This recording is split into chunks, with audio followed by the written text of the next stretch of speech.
अस्सलाम वालेकुम students, first biology chapter number 6 और इस चैप्टर का ये दूसरा लेक्चर है जिसमें हमने बैक्टीरियल इकोलॉजी और बैक्टीरियल डाइवर्सिटी को सीखना है।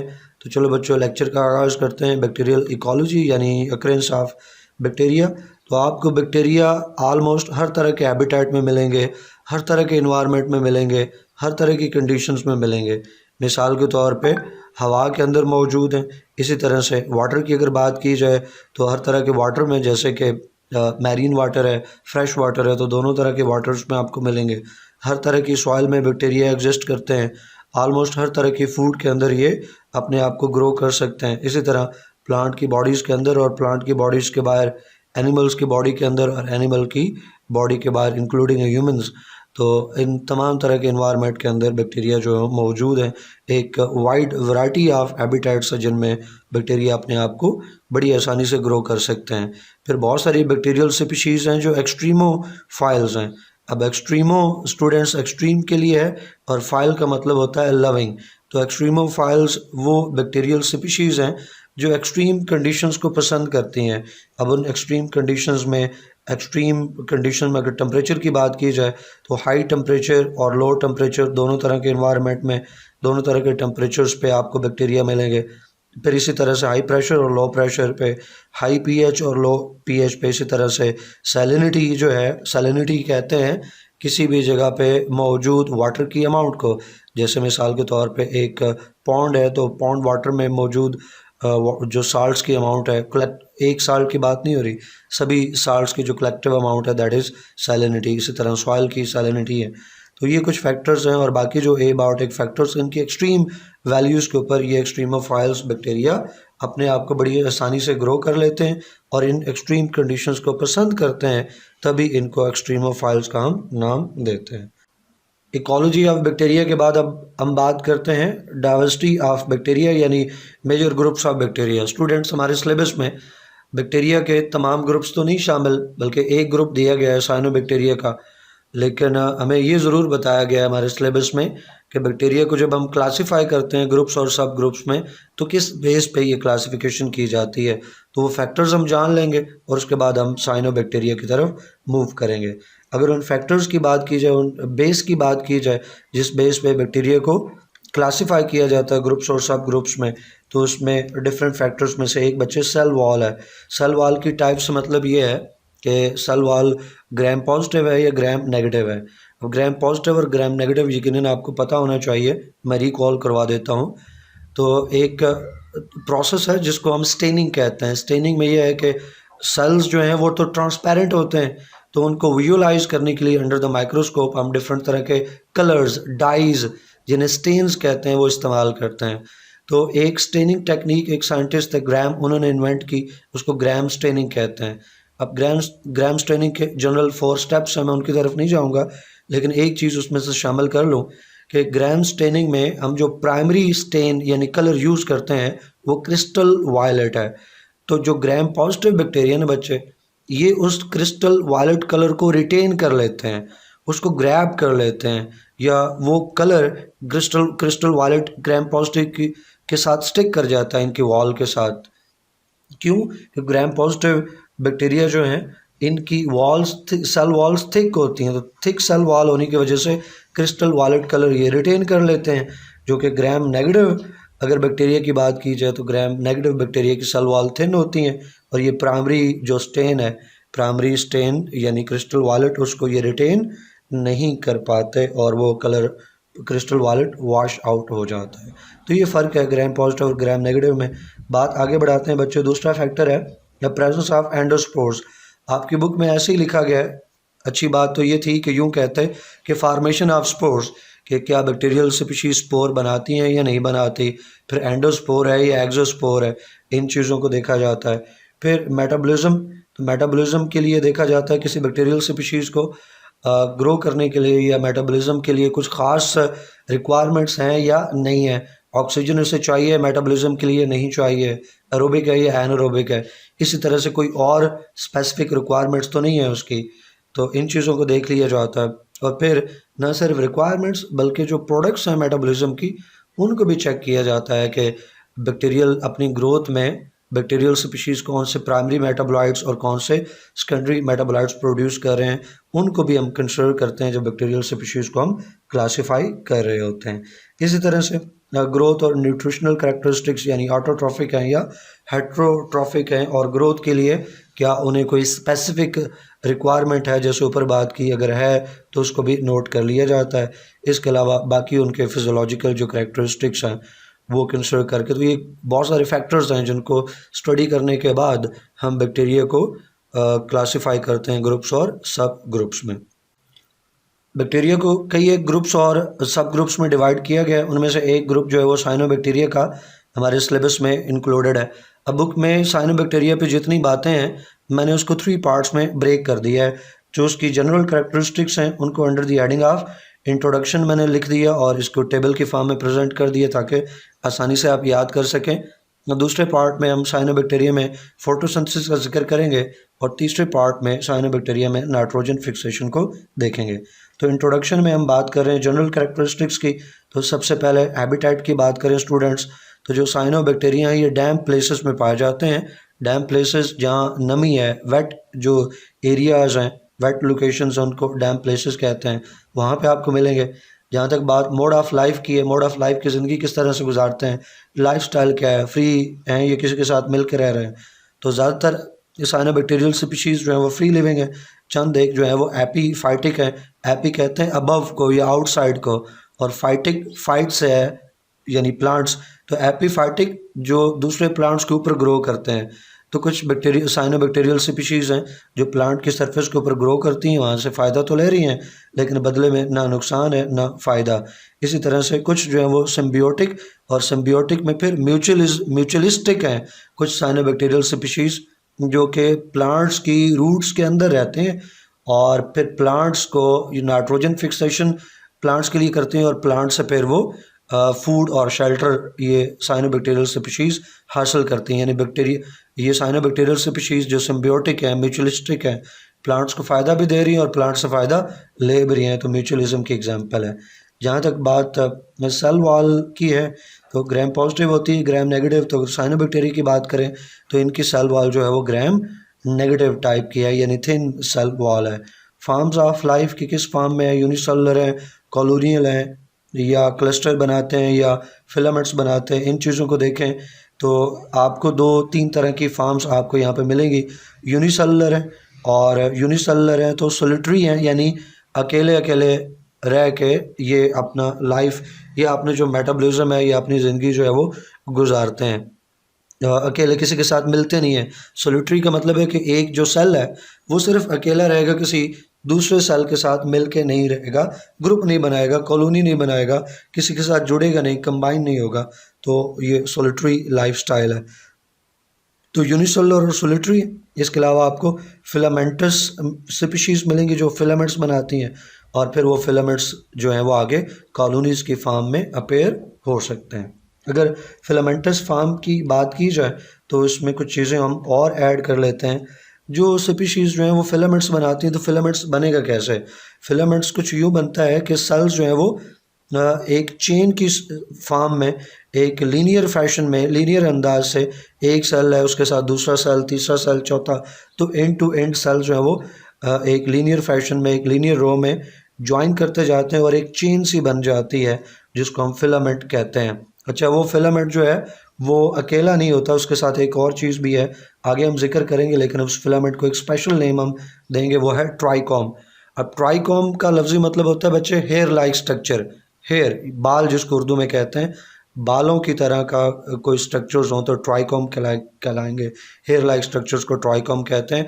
और याद रखिएगा कि ये ट्राइकॉम सिर्फ साइनोबैक्टीरिया में नहीं है, ट्राइकॉम आपको एल्जीज में भी मिलेंगे, आपको ट्राइकॉम जो है वो प्लांट्स में भी मिलेंगे।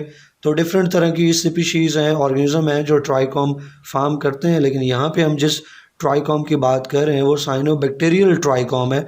तो साइनोबैक्टीरियल ट्राइकॉम जो है वो सेल से मिलकर बन रहा है, एक सेल दूसरा सेल, बहुत सारे सेल एक चेन बना देते हैं, रो ऑफ सेल बन जाती है, दैट इज़ कॉल्ड फिलामेंट और द ट्राइकॉम। उस ट्राइकॉम और फिलामेंट के बाहर जो है एक शीट मौजूद होती है, कवरिंग मौजूद होती है, और वो कवरिंग किसकी है बच्चे? म्यूसिलेज की। जो स्टिकी सब्सटेंस है, उसकी शीट है, उसकी कवरिंग है, जिसके अंदर वो ट्राइकोम फिलामेंट जो है वो एम्बेडेड फॉर्म में मौजूद है। अगर इसकी एग्जांपल देखें तो एनाबीना और नॉस्टॉक, तो ये दोनों चीज़ें आपको नीचे डायग्राम में नज़र आ रही हैं। ये एनाबीना, इसके फिलामेंट्स देखें, ग्रीन फिलामेंट्स, तो आपको ये साइड पे जो ब्लूइश पार्ट नज़र आ रहा है, ये बच्चे वो शीट है, म्यूसिलेज शीट। अब यहाँ पे एक चीज़ है हेट्रोसिस्ट, तो थोड़ी देर तक हम आगे जाके हेट्रोसिस्ट के बारे में बात करेंगे, अभी मैं इसका जिक्र नहीं करता। इसी तरह से अगर नॉस्टॉक की बात करें तो इसका भी आप देख सकते हो, ये इसका ट्राइकोम है, और ट्राइकोम जो है वो एम्बेडेड है। ये जो बाहर ब्लूइश पार्ट है that is the mucilage sheet, sticky sheet, जो इसको एंकर करने में, सरफेस के ऊपर स्टे करने में, सरफेस के साथ अटैच करने में हेल्प करती है। ये थी साइनोबैक्टीरिया की जनरल कैरेक्टरिस्टिक्स। अब हम बढ़ते हैं फोटोसिंथेसिस की तरफ। तो in terms of photosynthesis cyanobacteria के कौन से फीचर्स हैं, कौन सी कैरेक्टरिस्टिक्स हैं, तो सबसे पहले हम बात करेंगे कि साइट की। अब साइनोबैक्टीरिया हैं तो बैक्टीरिया प्रोकैरियोटिक है, तो क्लोरोप्लास्ट तो हो नहीं सकता इनमें, तो इनकी जितनी भी मेटाबॉलिक एक्टिविटीज़ हैं बैक्टीरिया की, वो साइटोप्लाज्म में ही होती हैं, तो फोटोसिंथेसिस का प्रोसेस भी साइटोप्लाज्म में ही होगा। लेकिन किस जगह पे? Outer zone of the cytoplasm. Cytoplasm का जो सबसे बाहर वाला पोर्शन है, आउटर मोस्ट रीजन है, वहाँ पे होगी, और बिल्कुल सेल मेम्ब्रेन के नीचे, inner to the cell membrane, under the cell membrane, जहाँ साइटोप्लाज्म और सेल मेम्ब्रेन का जंक्शन बनता है, वहाँ पे ये फोटोसिंथेसिस का प्रोसेस होगा। इसकी रीज़न क्या है? इसकी रीज़न ये है बच्चे कि फोटोसिंथेसिस में शामिल जो एंजाइम्स हैं ना, जो एंजाइम रिक्वायर्ड है फोटोसिंथेसिस में, वो एंजाइम मेम्ब्रेन बाउंडेड है। जो सेल मेम्ब्रेन है, सेल मेम्ब्रेन की जो इनर सरफेस है, उसके साथ ये एंजाइम जो है वो बाउंडेड है, जिन्होंने फोटोसिंथेसिस में शामिल होना है। चूँकि एंजाइम्स यहाँ पे मौजूद है, मेम्ब्रेन बाउंडेड है, तो ये फोटोसिंथेसिस प्रोसेस भी यहीं पे होगा, जहाँ पे बच्चे ये साइटोप्लाज्म और ये मेम्ब्रेन कांटेक्ट में है, जो जंक्शन बनता है इनका कांटेक्ट का, और जहाँ पे ये मेम्ब्रेन बाउंडेड एंजाइम्स मौजूद हैं। बात आगे बढ़ाएं तो नंबर 2 पे है photo pigments. Photo pigments, photo light को कहते हैं, पिगमेंट्स कलर्स को, ये कंपाउंड्स को कहते हैं। तो ऐसे कंपाउंड्स, कलर्ड कंपाउंड्स जो लाइट को कैप्चर करते हैं, फोटो पिगमेंट्स कहलाते हैं। तो इनके अंदर जो मेन फोटो पिगमेंट है वो क्लोरोफिल ए है, और क्लोरोफिल ए के अलावा जो एक्सेसरी फोटो पिगमेंट्स हैं वो फाइकोबिलेंस हैं।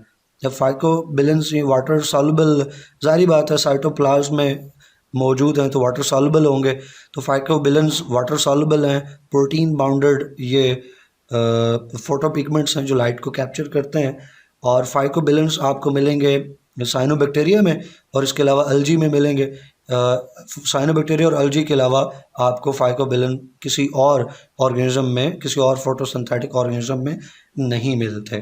तो ये एक्सेसरी पिगमेंट्स के तौर पे इसमें है। ये एमसीक्यूज़ के लिए आप याद रखिएगा, एग्जाम में पूछ लेते होते हैं। फिर फाइकोबिलेंस में भी डिफरेंट तरह की टाइप्स हैं।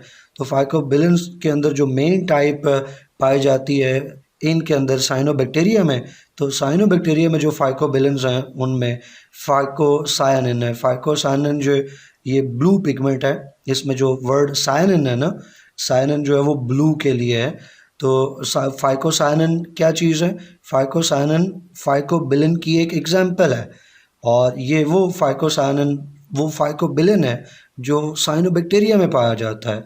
यूँ आप कह लें कि साइनोबैक्टीरिया में पाया जाने वाला जो फाइकोबिलेन है दैट इज़ फाइकोसायानिन, और ये ब्लू पिगमेंट है, ब्लू कलर का ये होता है।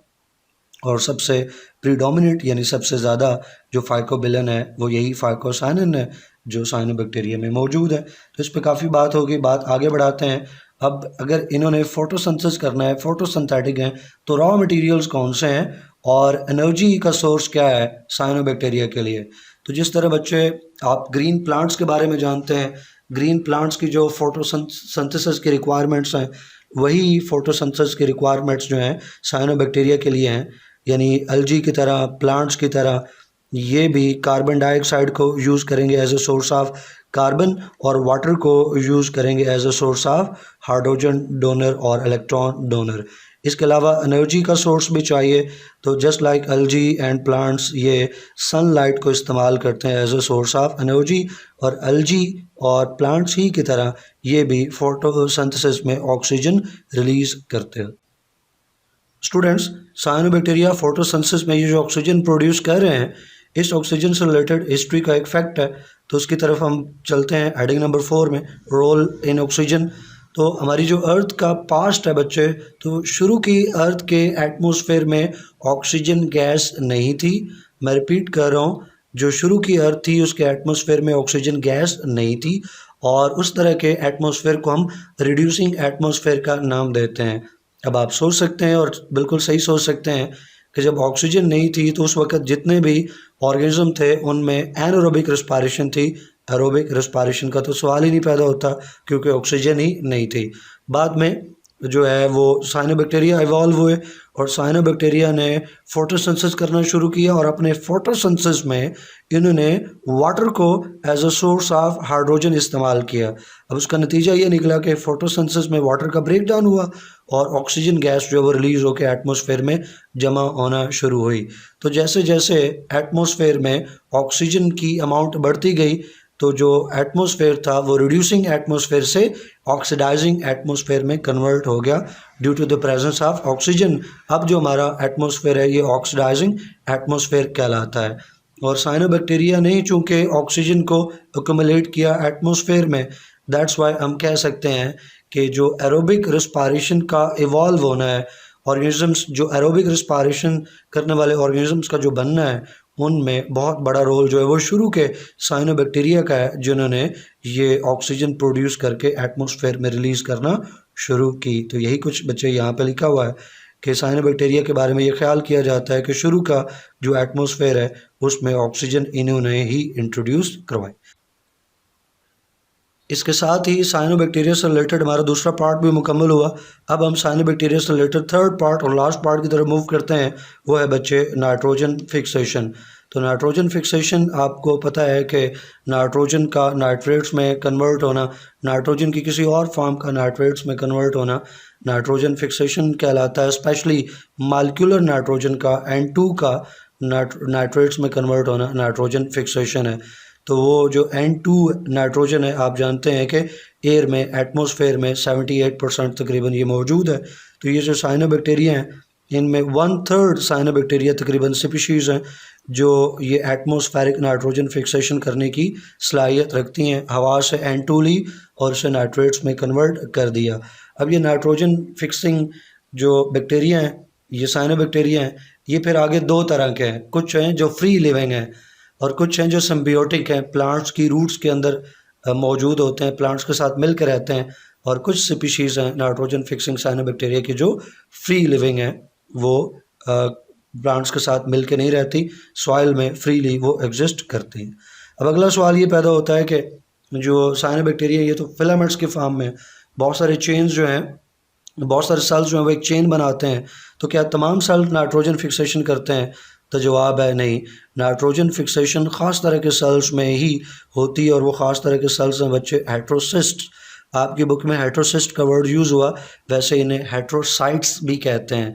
ये सेल्स हैं, स्पेशलाइज्ड सेल्स हैं, जिनमें नाइट्रोजन फिक्सेशन होती है। बोर्ड के लिए और इंटी टेस्ट दोनों के लिए आप इसे इम्पॉर्टेंट मार्क कर लें, पूछा जाता है। अब हेट्रोसिस्ट की कुछ प्रॉपर्टीज़ की बात करें तो हेट्रोसिस्ट ये थिक वॉल्ड है। आमतौर पे 3 लेयर्स होती हैं इनकी वॉल की, 3 लेयर्ड इनकी वॉल है। तो चूँकि 3 लेयर्ड है तो बच्चे यकीनी तौर पे वो थिक होगी। फिर दूसरी जो खूबी है इनमें हेट्रोसिस्ट में, वो ये कि ये इंटरवल्स के बाद आते हैं। ट्राइकोम में जो फिलामेंट है, ट्राइकोम है, उसमें कुछ ख़ास इंटरवल्स के बाद आते हैं। आमतौर पे 9 से 15 सेल्स के गैप के बाद एक जो है वो ये जो हेट्रोसिस्ट वो पाया जाता है। लेकिन ये again species to species vary भी करता है, इन्वायरमेंटल कंडीशंस के ऊपर भी वेरी करता है, और फिर इस बात पे भी डिपेंड करता है इनका नंबर और इनका इंटरवल कि ये फ्री लिविंग है या प्लांट्स के साथ एसोसिएशन में है। अगर प्लांट्स के साथ एसोसिएशन में है तो तकरीबन फिलामेंट के 60 to 70% जो है वो हेट्रोसिस्ट में कन्वर्ट हो जाते हैं, और अगर वो फ्री लिविंग है या नॉर्मल अपने लिए ही वो नाइट्रोजन फिक्सेशन कर रहा है, तो इन दैट केस तकरीबन 9 से 15 साल के गैप के बाद एक हेट्रोसिस्ट जो है वो आता है। एक और ज़बरदस्त किस्म की जो प्रॉपर्टी है इन हेट्रोसिस्ट की, वो ये है कि ये ऑक्सीजन को अपने अंदर नहीं आने देते, अपने अंदर ऑक्सीजन प्रोड्यूस ही नहीं करते, और बाहर से ऑक्सीजन दाखिल नहीं होने देते, तभी ये थिक वॉल्ड है ताकि ऑक्सीजन इसमें किसी तरह से भी दाखिल ना हो सके। उसकी वजह पता है क्या है कि नाइट्रोजन फिक्सेशन करने वाला जो एंजाइम है ना, उसको नाइट्रोजिनेज एंजाइम कहते हैं। और नाइट्रोजिनेज जो एंजाइम है बच्चे, वो ऑक्सीजन की प्रेजेंस में इनएक्टिव हो जाता है। तो अगर नाइट्रोजन फिक्सेशन करनी है तो उस नाइट्रोजिनेज एंजाइम को एक्टिव होना पड़ेगा ना, तो उनके एक्टिव रहने के लिए ज़रूरी है कि ऑक्सीजन वहाँ पे मौजूद ना हो। यही वजह है कि ये ऑक्सीजन को अलाउ नहीं करते कि हेटेरोसिस्ट में ऑक्सीजन दाखिल हो।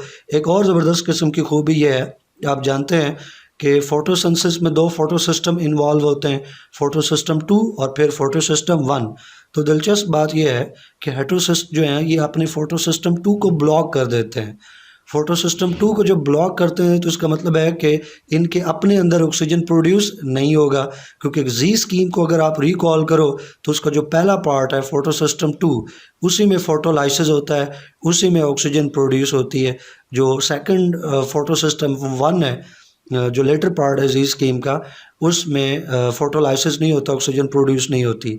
तो अपने अंदर भी ये ऑक्सीजन प्रोड्यूस नहीं करते, अपना फोटो सिस्टम 2 ब्लॉक कर देते हैं, लेकिन फोटो सिस्टम 1 जो है उसको कैरी करते हैं ताकि एटीपी जो है वो प्रोड्यूस करते रहें। फोटो सिस्टम 1 को यूज़ करके अपनी ज़रूरत की ये एटीपी बना लेते हैं, फोटो सिस्टम 2 ये परफॉर्म नहीं करते, उसको ब्लॉक रखते हैं। फिर आप सोच सकते हैं कि इनको ज़रूरत की फ़ूड कहाँ से मिलेगी, तो इन्हें अपनी ज़रूरत के लिए जो रिक्वायर्ड फूड है बच्चे, जो सराउंडिंग सेल्स हैं, जो नेबरिंग सेल्स हैं, वो प्रोवाइड करते हैं ताकि ये उन सराउंडिंग सेल्स के लिए, ये पूरे फिलामेंट के लिए नाइट्रोजन का इंतज़ाम करके दें। फिर एग्रीकल्चर पॉइंट ऑफ व्यू से भी इनकी बहुत सिग्निफिकेंस है, इनकी बहुत इंपॉर्टेंट एप्लीकेशन है नाइट्रोजन फिक्सिंग साइनोबैक्टीरिया की। वो ये कि इनकी कई एक स्पीशीज़ जो हैं हम उनको सॉइल में कल्टीवेट करवाते हैं, या यूँ समझ लें कि हम सॉइल में अलाउ करते हैं कि वो स्पीशीज़ जो हैं वो ग्रो करें, स्प्रेड करें, ताकि वो नाइट्रोजन फिक्सेशन करें, सॉइल में नेचुरली नाइट्रेट्स जो हैं वो मौजूद हों, और वहाँ पे जो भी क्रॉप कोई किसान ग्रो करवाना चाहता है तो उसकी ग्रोथ बहुत अच्छी हो। तो इस हवाले से 2 बहुत मशहूर स्पीशीज़ हैं, नॉस्टॉक और एनाबीना, जिनके ऊपर हमने तस्वीर देखी थी। इनको कल्टीवेट किया जाता है, इनका नंबर इंक्रीज़ किया जाता है सॉइल में, ताकि सॉइल की जो फर्टिलिटी है, सॉइल की जो सरखेज़ी है वो इंक्रीज़ हो, नाइट्रोट्स ज़्यादा से ज़्यादा नाइट्रेट्स जो हैं वो सॉइल में शामिल हो। तो मैंने कोशिश की है कि ये आसान से आसान तर आपके लिए प्रेजेंट किया जाए टॉपिक। कोई क्वेश्चन क्यूरी हो तो कमेंट सेक्शन में आप पूछेंगे, इंशाल्लाह नेक्स्ट वीडियो में नेक्स्ट टॉपिक को पढ़ेंगे। टिल देन अल्लाह हाफिज़।